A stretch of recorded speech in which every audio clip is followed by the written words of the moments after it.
ત્યારબાદ આપણે જોઈએ ધોરણ 6ના ગુજરાતી પાઠ્યપુસ્તકમાં 1 થી 10 યુનિટ પછી આપવામાં આવેલ પુનરાવર્તન માટે કયો શબ્દો વપરાય છે.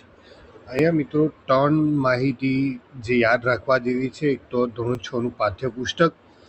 આપ જ્યારે ટેટ 1 કે ટેટ 2ની તૈયારી કરતા હોય ત્યારે તેમાં આ પ્રકારની તમામ માહિતી તમારે એકવાર જોવાની રહેશે. તો 1 થી 10 યુનિટ પછી ઇટ મીન્સ કે 10થી વધારે યુનિટ આપેલા છે અને પુનરાવર્તન માટે કયો શબ્દ વપરાયેલો છે તે આગળ વધતા પહેલાં. સમાનતા, ધર્મ, ફરજ, સુખ, દુઃખ, ખટાશ, કડવાશ વગેરે શબ્દો કયા પ્રકારના નામપદ છે. તો જેમાં ભાવ રજૂ થતો હોય, જેવી રીતના કે આપણે સુખ દુઃખ છે એમાં ભાવ રજૂ થાય છે. કડવાશ એક પ્રકારે ભાવ રજૂ કરે છે. ખટાશ, સમાનતા, ધર્મ આ બધી બાબતો કે જેને આપણે અનુભવી શકીએ છીએ અને ભાવ સાથે જોડાયેલી છે. તો એ ભાવવાચક નામપદ છે. નીચેના પૈકી કયું વિધાન સાચું નથી? આપ જુઓ કે સાચું નથી તો આપણે નથી શોધવાનું છે કે જે સાચું નથી. લાયકેનમાં લીલ અને ફૂગનું સહજીવન આપણે જોઈએ છીએ એટલે એ સાચું છે. મશરૂમ મૃતોપજીવી વનસ્પતિ છે. કણસપર્ણ કીટાહારી વનસ્પતિ છે. મિત્રો આ 3 લાઇનમાંથી બે સવાલ ઓલરેડી એકવાર પરીક્ષામાં પૂછાયેલા છે. જ્યારે રાઇઝોબિયમ એક ફૂગ નથી પણ એ બેક્ટેરિયા છે. તો આ વાક્ય ખોટું છે અને આથી એને સાચું આપવામાં આવ્યું છે. મનુષ્યના પાચનનો સાચો ક્રમ ક્રમશઃ જણાવો. ક્રમશઃ એટલે કે જે વસ્તુ ક્રમમાં ચાલતી હોય અને ઉપરથી આગળથી પાછળ, ઉપરથી નીચે જે રીતના, પણ ક્રમશઃ છે અહીંયા.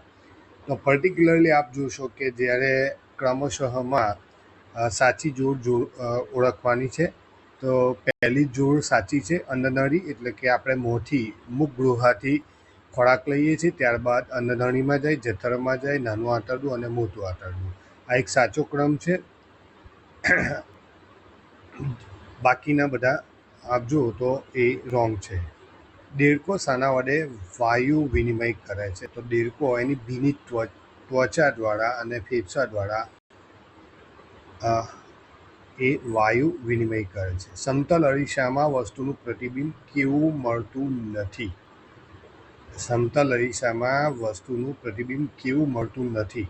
આભાસી મળે, ચટ્ટું મળે, વસ્તુના પરિમાણ જેટલું મળે, પણ વાસ્તવિક ચિત્ર આપણને મળતું નથી.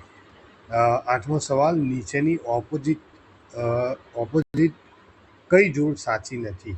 મિત્રો જ્યારે ટેટની તૈયારી કરતા હોય કે ટાટની તૈયારી કરતા હોય ત્યારે પ્રશ્નને વાંચવો ખૂબ જરૂરી છે.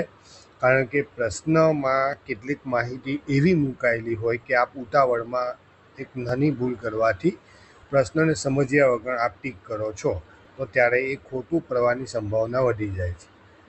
ગીવ ટેક સાચું છે. ફ્રન્ટ બેક સાચું છે. ટોલ અને શોર્ટ, અહીંયા સ્પેલિંગમાં SORT શોર્ટ એટલે વિભાગમાં લેવાયેલું છે, જ્યારે SHORT એ આપણે જોઈએ તો એ ટૂંકાના સંદર્ભમાં લેવાશે. ઓલ્ડ અને યંગ સાચું છે, એટલે સાચો જવાબ ટોલ અને શોર્ટ જે ખોટી જોડ છે. ત્રિકોણના કુલ બહિષ્કોણ કેટલા મળે છે? તો ગણિતના જે મિત્રો છે ગણિત વિજ્ઞાનના એમને ખાસ ખબર હશે કે કુલ 6 મળે.